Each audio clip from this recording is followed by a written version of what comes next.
Okay, this is the last part to this kinematics and dynamics for this year. So I'm going to finish off with something a little bit more challenging. So motion on inclines, but before we get to moving to inclines, we're just going to have a look at a box on a horizontal that's being dragged by a rope. So right, so here's the example. A box of mass 30 kilograms.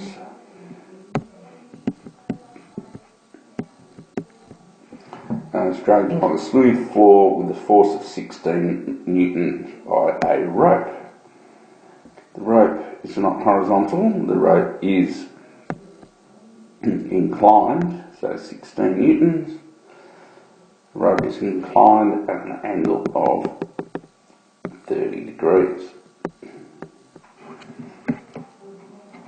Okay, so find the horizontal acceleration of the box and then the distance it's travelled. Okay, so this 16 Newton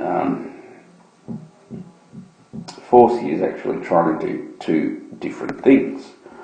One part of it is dragging the box along.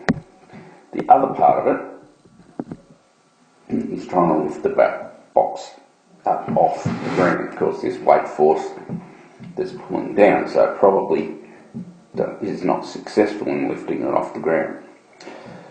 So, from what we know about dragging things along, is that they move horizontally along the ground. So, this component of our force is the one we are interested in. Okay, so horizontally.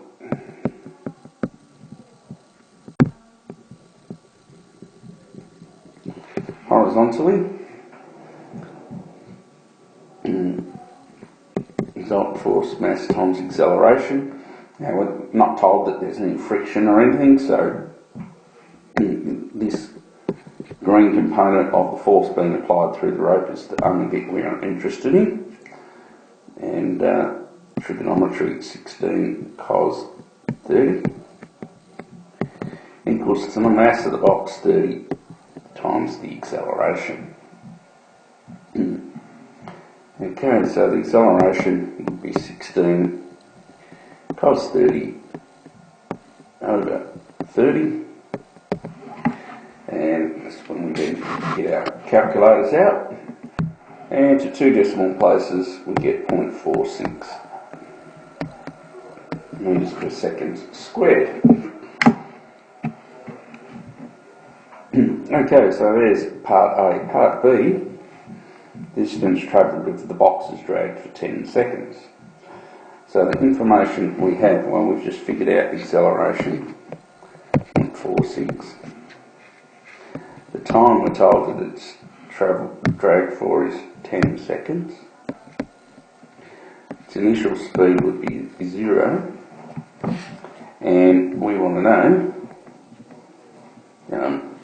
the distance that's dragged now.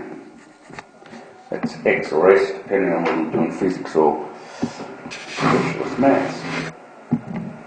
Okay, constant acceleration formula.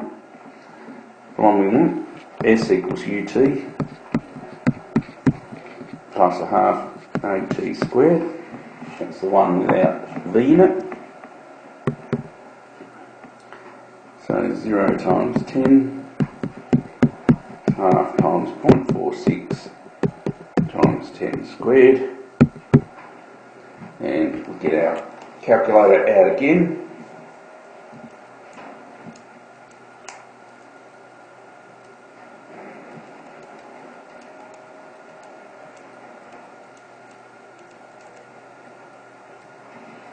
And we get 23 metres. Alright, so there's our first example. Second example. Okay, second example here, we've got a small body of mass 30 kilos sitting on a smooth plane.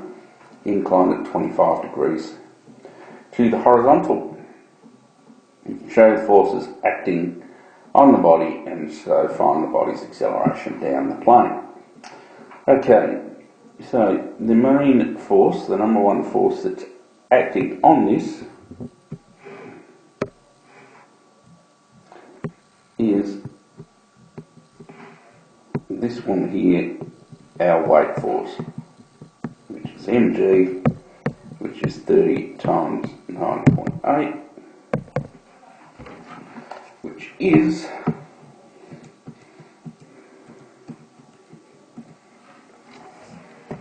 294 Newton. Alright, that's one force that's acting. There is another force that's acting, and that's the force between the mass and the plane that it's on. And that force acts to hold it up, and that force is called the normal reaction force, given by N. Okay, now to help us do this, because these things are at different angles, it'd be really handy for us to be looking at things that are parallel to the plane and perpendicular to the plane in those directions. That makes life easier for us. Anything that's parallel to the planes and making it slide down or trying to stop it sliding down, and anything that's perpendicular is like holding it up. So the way we do that is we split up our weight force here. Our weight force, we split it up into two parts. One part that makes 90 degrees here. The other part, 90 degrees there, that's parallel to the plane. So the blue one there is perpendicular to the plane, and the green one is parallel to the plane. So those two things are trying to do two different things. This one here, the blue one, that's trying to pull it through that slope, and then of course we've got our normal reaction force that holds it up. The green one, this part here, is trying to make it slide down, which of course that is what happens, it does slide down. Alright, so how can we work that out? Well, through a little bit of trigonometry and geometry, because this here is 90 degrees, that makes on there 90 minus 25, which is 65. Then the one that we're really interested in is this angle in here, and so that angle in there through the geometry is 25 degrees. So the force in direction of the plane,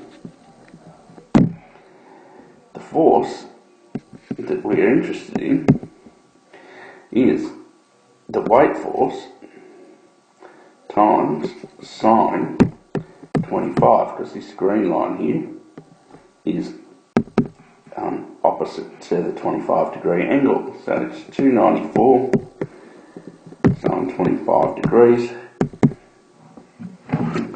and we get our calculator out.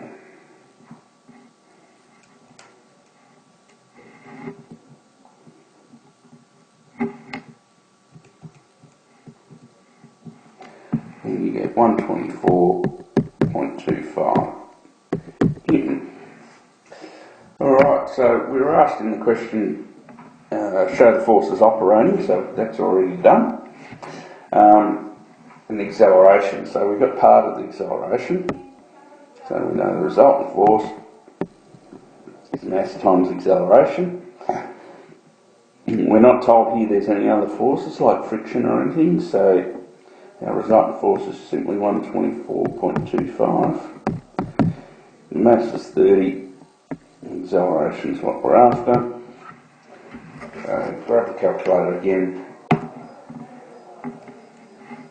divide 124.25 by 30, and you get 4.14 meters per second squared.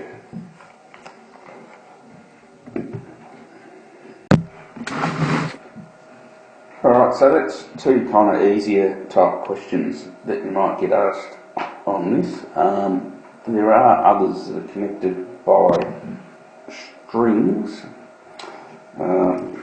Since I've already gone for 10 minutes on these, so might leave it there with that and leave it up to you guys with the ones on strings. However,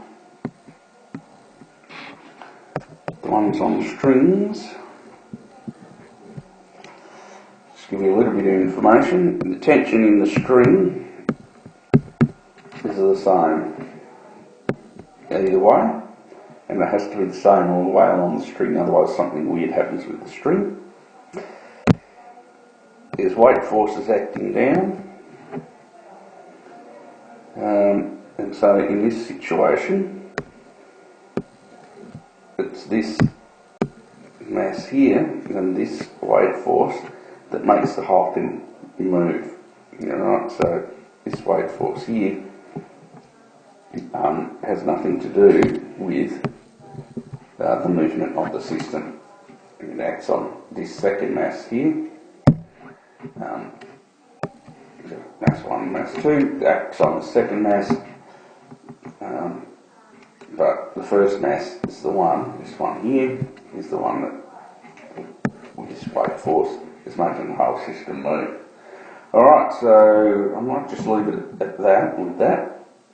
And when you get up to some of those questions, if you're not sure what's going on there, give me a yell and I will come and explain more to you about